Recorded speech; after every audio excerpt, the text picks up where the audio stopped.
জানি না কার দু হাত কেনা পছন্দ হয়।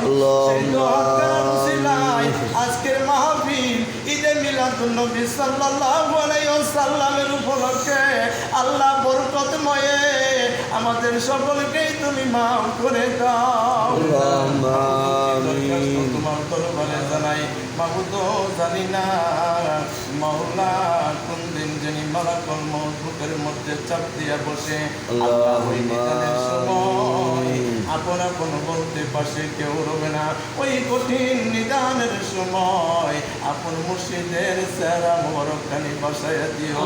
আজরাইলকে হাজির করাইও না, যদিও হাজির করাও ওই আজরাইল আমার মুর্শিদ রূপে যেন হাজির হয়ে যায়।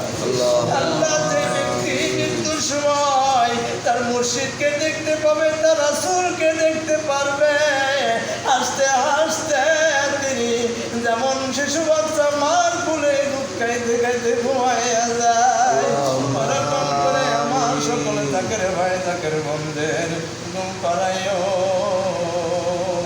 শেষ নিঃশ্বাস বাহির হওয়ার আগে তোমার বন্ধুর মধুমাখা কালেমা জারি করাইয়া দিও, জবানে পড়াইয়া দিও তোমার বন্ধুর মধুমাখা কালেমা তৈবা লা ইলাহা ইল্লাল্লাহ মুহাম্মাদুর রাসূলুল্লাহ।